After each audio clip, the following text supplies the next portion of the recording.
Green light is on and the morning warm-up session for MotoGP's Austrian Grand Prix is go.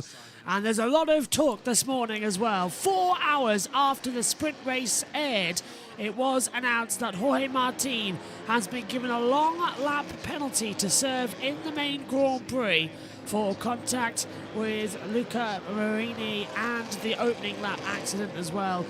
It took 4 hours to decide that as well. There's a lot of controversy around now this morning about exactly who's in charge, why they're in charge, and why they shouldn't be in charge. It's getting like that. Let's go over down to the pits and see the latest info. It was really a complicated situation because Jorge was in the inside, and then I think Maverick was on his ideal line, but when he made it to the corner, there was Quartararo in between. So difficult to give a clear judgment. It is what it is. Obviously, it caused the crash of many other riders, including, unfortunately, Bezzecchi. So, well, that's a decision from the stewards, and we must respect it. Going to Enea had, he started the season with a lot of expectation, and then that crash took him out, basically, for the first part of the season. It didn't help him to get used to a bike which is similar to the 22 bike, but also different in some respect. So even in more time, I think we know that Enea is a great talent. He showed it last we're going to crash it.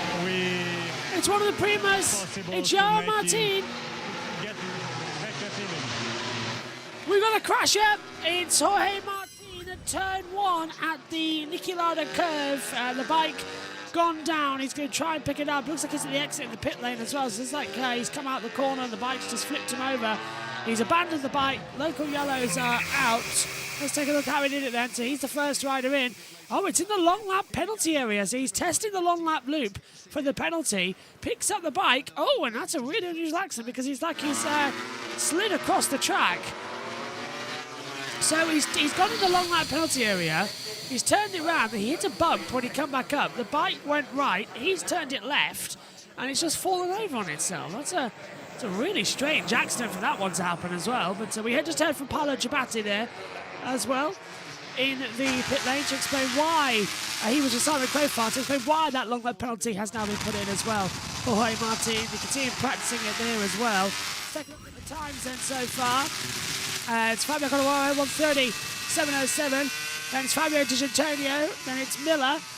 Alex Marquez, Luca Marini going P2, so times improving massively. Let's head back as well, down. No, we're not heading back down to pit lane.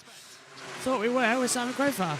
Do have to actually change direction, of course. You come into long lap, up the sharp hill, and then go right, and then there is that sort of left kink sort of sweep, and it was in that sort of transition on the left where just dirt, dust, debris, whatever, or just a lack of temperature in the tyres, Jorge Martin went down. Of course, there's a lot of left-handers around this at Spielberg circuit. We just saw that, didn't we, a few minutes ago, the replay of Fabio Quartararo, who's had his fair share of dramas in the sprint so far this year. Quartararo right here, actually, down the hill in the braking zone for turn 4, made the contact with Aprilia test rider and wildcard Lorenzo Savadori. That got Fabio Quartararo hauled through the long lap penalty loop yesterday. And that's why we saw Fabio finishing a lowly 15th in that sprint. So we're right on. And this is Jorge Martin's onboard camera then. So turns into the long lap area, swings it round, picks up the bike, hits a bump, drops it, and the bike just trips away from underneath him. Really strange. And he's back in the pit lane now, is Jorge Martin as well, just going to take it back. He's not happy. I think he punched a door there as well on the way in. Certainly looked that way. So lap times are getting cancelled. He's going to go out on bike number 2 now as well, just to see if it's going to be any difference between them. Strange accident start of the morning. Strange day really going on. As they take it through. Quartararo 1:29.788 goes to the top of the board. Bezzecchi as they come into the right back chicane. Lap time cancelled for the 88 and the 12 due to yellow flag. Well, that's Miguel Oliveira and Maverick Vinales having their lap times cancelled. We kind of knew that was coming, sadly. As Fabio Quartararo breaks into turn 3 at Remus. He's up by 0.082 in the morning warm-up. 4 minutes to go. just a quick 10-minute blast, really. Binder has set exactly the same first sector time as Fabio Quartararo. They've both done a 24.617 on the Delta time, so they are identical at the moment. So Brad Binder certainly might have an advantage somewhere along the line. And now he's dropped it 0.357 down on the overall pace. So he had an opportunity to go for it, lost it ever so slightly as I come across the line. Quartararo fastest, of course, in the two sectors. You'll see the times improve between them. He's up by 0.149, so a tenth and a half faster than his own best time.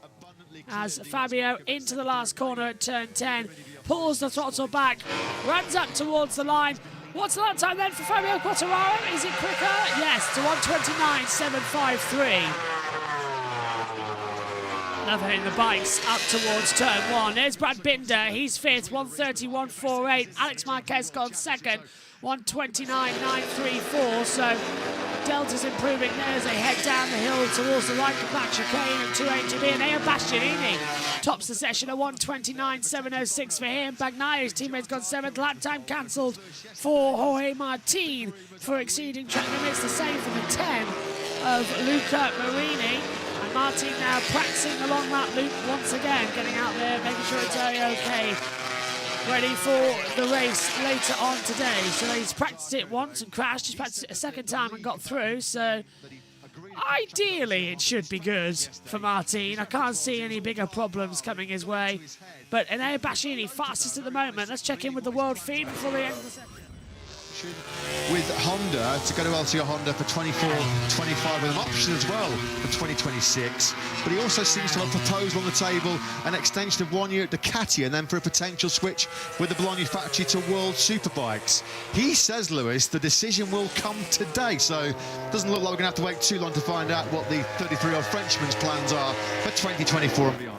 Yeah, that's Johann Zarco they're talking about. Now, it was reported on Canal Plus yesterday that he will be making a decision today on where he is going to race next year, whether it be Superbikes, whether it be MotoGP or not.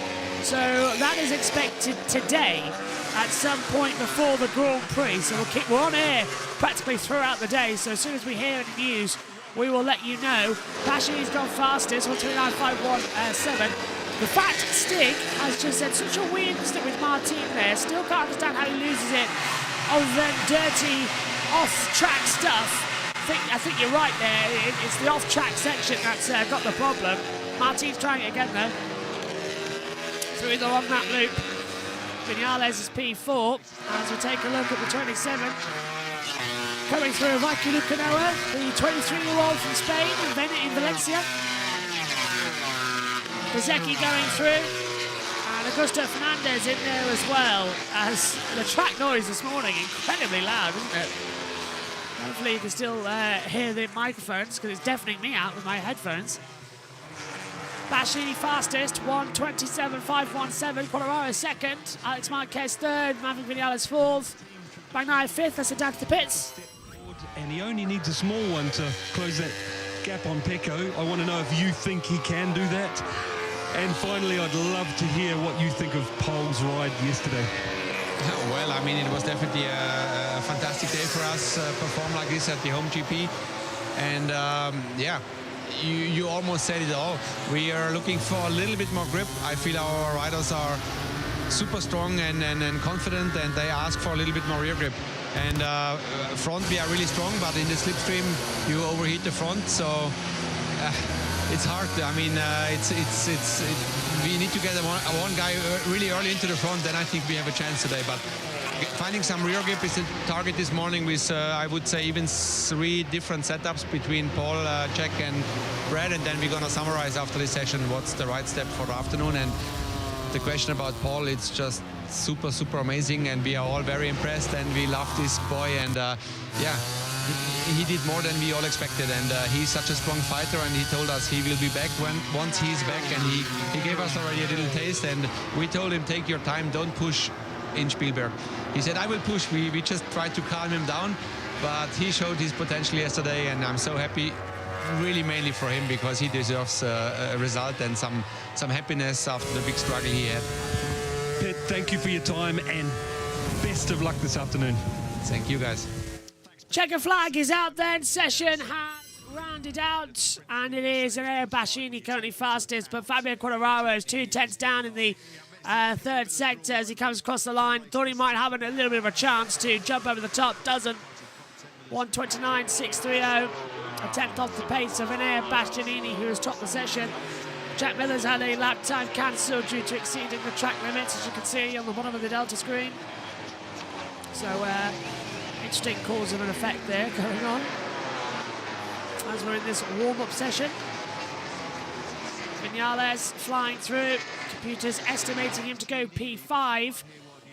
Several flags takers already. The checkers are out. Viñales crossed the line, goes fourth, 1:29.872 across it. Salvadori in 21st. So we're just waiting for Raul Fernandez and Enea Bastianini to take the checkered flag, and then I think they've all done it. Yep, they've all taken the checkered flag now. So that's it. Session over for warm-up here for the Austrian Grand Prix of MotoGP. There's Bezzecchi. Everyone practicing their starts now for the last time before the lights out for the Grand Prix later. 28 laps ahead of us. Double the amount of the sprint, of course. That was 14, so it's 28. And it's all looking mighty good. So, as they take it through, we'll go through the full results then. Enea Bastianini, who's fastest. Fabio Quartararo is in second position. And then we get third for Alex Marquez, fourth Maverick Viñales, fifth Aleix Espargaro, Franco Morbidelli sixth, Brad Binder seventh, Miguel Oliveira eighth, Marco Bezzecchi ninth, 10th for Pecco Bagnaia, Johan Zarco 11th, Takaki Nakagami's 12th, Jack Miller 13th, Fabio Di Antonio 14th, Aika Lukanoa 15th, Luca Marini 16th, Raul Fernandez 17th, Johan Mir 18th, Paul Espargaro 19th, and Augusto Fernandez is 20th. Lorenzo Salvadori is 21st, Marc Marquez 22nd, and Jorge Martin 23rd. Reminder, Marc Marquez yet to finish a race in 2023. So the riders back into the pit lane then. Track temperature looking good. Warm-up has concluded. That is us done for this session here at the Red Bull Ring. And Enea Bastianini fastest. Moto 3 is our next live broadcast coming up in an hour's time. Join us for that when we return. We'll see you later. Bye-bye.